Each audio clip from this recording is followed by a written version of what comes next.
नमस्कार दोस्तों, स्वागत है आप सभी का वी कर ऑनलाइन चैनल पर। तो आज की इस क्लास के माध्यम से हम कवर करने वाले हैं वी थर्ड सेमेस्टर। इसमें आप देखेंगे प्राचीन और मध्यकालीन पश्चिमी राजनीतिक विचार का आपका ये जो है पॉलिटिकल साइंस है थर्ड सेमेस्टर का। ठीक, तो इसमें हमने रखा 50 क्वेश्चन।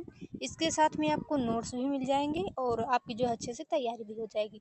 ये आपका एमसीक्यू बेस और राइट एंड बेस दोनों वाले स्टूडेंट के लिए यहाँ पर जो है बहुत ही महत्वपूर्ण है। ठीक, इसका हमने राइट एंड टाइप भी क्लास करा दिया है और अभी ये आपका प्रैक्टिस सेट चल रहा है। तो आप लोग इन्हें तैयार कीजिए और अच्छे से अपनी तैयारी कीजिए। ठीक, अगर चैनल पर नए हैं तो चैनल को सब्सक्राइब कर लीजिए, वीडियो को लाइक कीजिए और जो है कमेंट भी कीजिए। ठीक, जिससे आपके जो डाउट होंगे सॉल्व किए जाएंगे। तो चलिए बढ़ते हैं आगे। डीडीयू का ये है और यूनिवर्सिटी के लिए भी इम्पॉर्टेंट है, जिस यूनिवर्सिटी में ये आपका सब्जेक्ट लगता है। ठीक, तो POL 201 इसका जो है पेपर कोड है। यहाँ पर यूनिवर्सिटी नेम दिया गया है, आप जिस यूनिवर्सिटी से हैं उसके अकॉर्डिंग आप जो है तैयारी कर सकते हैं। तो यहाँ पर पहला प्रश्न दिया गया है, सिसरो किस देश का दार्शनिक था। तो यहाँ पर देखिए हमने जो है आंसर भी रखा है। यहाँ पर आपको जो है देखने की अलग से कोई ज़रूरत नहीं रहेगा, आप इसका स्क्रीनशॉट लेते हैं तो आपको इसका यहाँ पर उत्तर मिल जाएगा। और नोट बनाते हैं तब भी ठीक है, नहीं बनाते हैं तो टेलीग्राम को ज्वाइन कर लीजिए, वहाँ से आपको बिल्कुल फ्री में जो है नोट मिल जाएगा। ठीक, और अच्छे से तैयारी आप अपना कीजिए। यहाँ पर बी ऑप्शन इसका राइट आंसर हो जाएगा, रोम। तो सिसरो एक रोमन दार्शनिक, वक्ता और राजनेता था जिसने प्राकृतिक विधि के सिद्धांत को विकसित किया। अब दूसरा प्रश्न है, सिसरो का मुख्य योगदान किस क्षेत्र में था।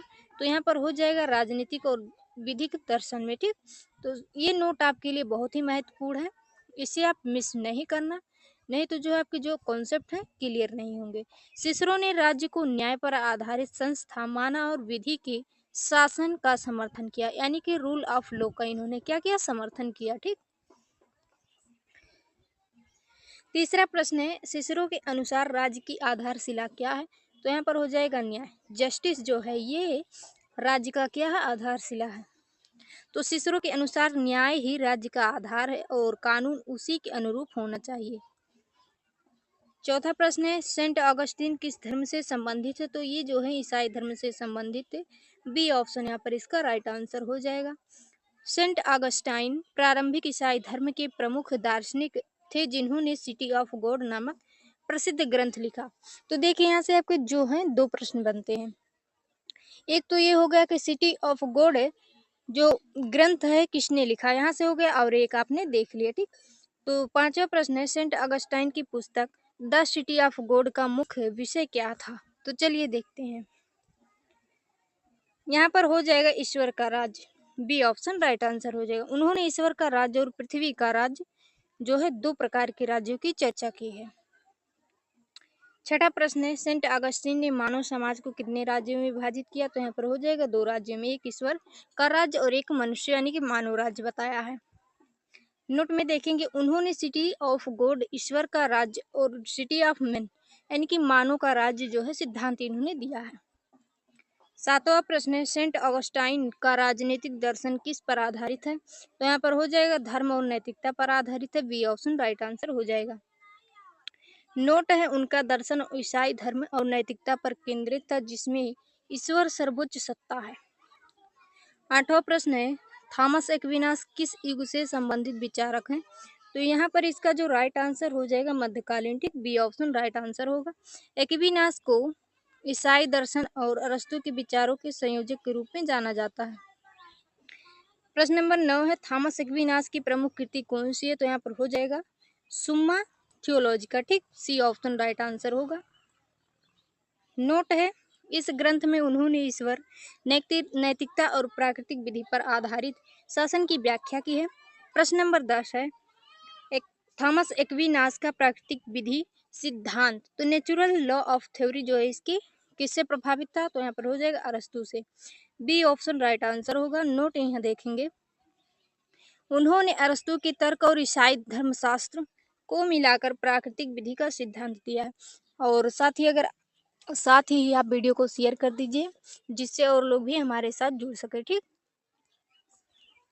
देखिए क्लास जो है रिकॉर्ड करने में बहुत मेहनत लगता है, इसीलिए आप जो है हमारी हेल्प कीजिए, सपोर्ट कीजिए और ज़्यादा से ज़्यादा लोगों तक शेयर कीजिए। ठीक, चलिए 11 नंबर प्रश्न है, एक्विनास के अनुसार कानून का अंतिम उद्देश्य क्या है? तो यहाँ हो जाएगा सामूहिक कल्याण। उनके अनुसार कानून का उद्देश्य यानी कि कॉमन गुड यानी समाज का सामूहिक कल्याण है। ठीक, 12 नंबर प्रश्न है, पुनर्जागरण की शुरुआत कहाँ से हुई? तो यहाँ पर देखेंगे जो पुनर्जागरण है इसकी शुरुआत हुई इटली से। ठीक, यहाँ पर सी ऑप्शन इसका राइट आंसर हो जाएगा। नोट यहाँ पर दिया गया है, पुनर्जागरण की शुरुआत 14वीं शताब्दी में इटली से हुई। यह ज्ञान, कला, विज्ञान और मानवतावाद का युग था। 13 नंबर प्रश्न है, पुनर्जागरण का शाब्दिक अर्थ है तो पुनर्जन्म या फिर से जागना। ठीक, यहाँ पर जो है बी ऑप्शन राइट आंसर हो जाएगा। फिर यहाँ पर दिया गया है नोट, यानी कि जो पुनर्जागरण का अर्थ है प्राचीन ज्ञान और संस्कृति का पुनर्जागरण है। ठीक, 14 नंबर प्रश्न है, पुनर्जागरण ने किस विचार को बल दिया? तो मानवतावाद को दिया। बी ऑप्शन यहाँ पर भी इसका राइट आंसर हो जाएगा। मानवतावाद पुनर्जागरण की आत्मा थी, मनुष्य को केंद्र में रखकर ज्ञान का विकास हुआ। 15 नंबर प्रश्न है, पुनर्जागरण काल में चर्च की शक्ति, तो यहाँ पर जो है चर्च की शक्ति जो है घट चुकी थी। ठीक, बी ऑप्शन राइट आंसर हो जाएगा। शॉर्ट यहाँ पर नोट दिया गया है, आप लोग इसे जरूर देखिएगा और आपसे हम बार बार रिक्वेस्ट कर रहे हैं कि आप लोग चैनल को सब्सक्राइब कीजिए। आपसे रिक्वेस्ट कर रहे हैं कि आप लोग चैनल को सब्सक्राइब कर लीजिए और ऑल बेल पर भी प्रेस कर लीजिए। ठीक, जिससे हमारी जो है 4th सेमेस्टर में भी आप तैयारी जो है हमारे साथ कर सके और आपकी इसी शानदार तैयारी जो चलती रहेगी। ठीक, तो यहाँ पर 16 नंबर प्रश्न है, सिसरो ने किस प्रकार की सरकार को आदर्श माना? तो यहाँ पर हो जाएगा मिश्रित शासन प्रणाली। उन्होंने कहा कि राजतंत्र, लोकतंत्र और अभिजनतंत्र का मिश्रण सर्वश्रेष्ठ शासन है। 17 नंबर प्रश्न है, सेंट ऑगस्टिन के अनुसार राज्य की उत्पत्ति तो ईश्वर की इच्छा से हुई है। ठीक, उनका मत था कि राज्य पाप के कारण उत्पन्न हुआ है ताकि ईश्वर की व्यवस्था बनी रहे। ठीक, 18 नंबर प्रश्न है, सिसरो का काल था? तो यहाँ पर हो जाएगा 1वीं शताब्दी से 1वीं शताब्दी ईसा पूर्व से। ठीक, सिसरो जो है 106 से 143 ईस्वी के पूर्व में इनका जो है जन्म हुआ था। 106 में जन्म हुआ और इन्होंने 43 में इनका क्या हुआ? मृत्यु हुआ। रोम साम्राज्य के पतन के काल में हुआ था। ठीक, 19 नंबर प्रश्न है, सेंट ऑगस्टिन की मृत्यु किस वर्ष हुई? तो यहाँ पर हो जाएगा राइट आंसर 430। इनका जो मृत्यु हुआ था 430 ईसा पूर्व में हुआ था। ठीक, बी ऑप्शन राइट आंसर हो जाएगा। उनका जन्म 354 ईस्वी और निधन जो है 430 ईस्वी में हुआ था। थॉमस एक्विनास ने चर्च और राज्य के संबंध को कैसे देखा? तो यहाँ पर राइट आंसर हो जाएगा चर्च श्रेष्ठ। ठीक, चर्च जो है श्रेष्ठ है। उन्होंने कहा कि चर्च का आध्यात्मिक अधिकार राज्य से ऊंचा है। 21 नंबर प्रश्न है, थॉमस एक्विनास के अनुसार सर्वोच्च विधि क्या है? तो इसका जो यहाँ पर राइट आंसर होगा शाश्वत विधि। उनका कहना है कि शाश्वत विधि है। ठीक, अक्विनास ने कहा कि ईश्वर की इच्छा से उत्पन्न शाश्वत विधि ही सभी कानूनों की जड़ है।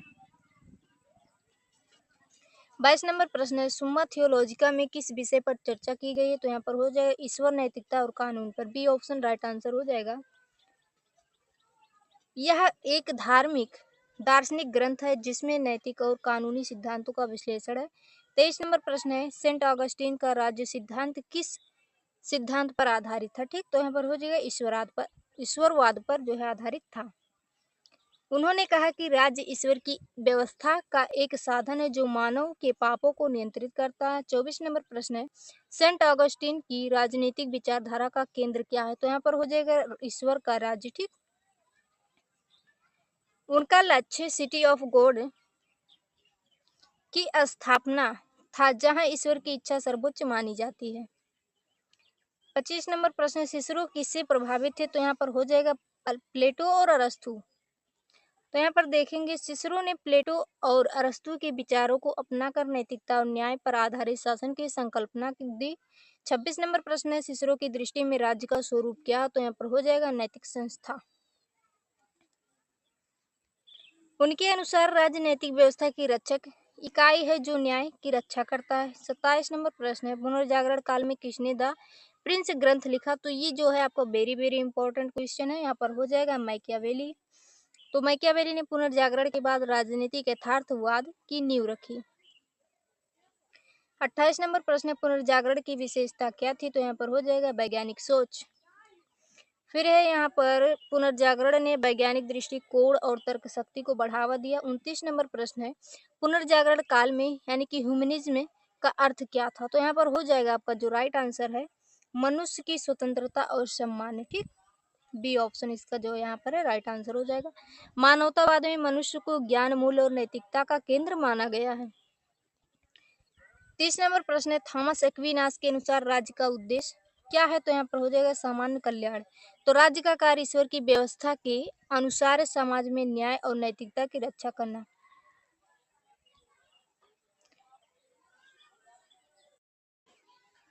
तो अब आपका ये जो हमने इसमें 30 प्रश्न रखे थे, हालांकि हमने बोला था 50, बट इसमें 30 ही है, तो बाकी के 20 जो है नेक्स्ट क्लास में जो आपके कवर कर दिए जाएंगे। और हर क्लास में आपके जो है 30 प्रश्न आएंगे। आप अपनी जो तैयारी अच्छे से करते रहिए, क्योंकि आपके जो नवंबर मंथ के स्टार्टिंग से ही आपका जो है एग्जाम स्टार्ट हो जाएगा। तैयारी किए रहेंगे तो आप ही के लिए अच्छा रहेगा, नहीं करेंगे तो भाई आप ही का सब कुछ है। ठीक, तो मिलते हैं नेक्स्ट क्लास में, तब तक के लिए जय हिंद, जय भारत। पढ़िए और आगे बढ़िए।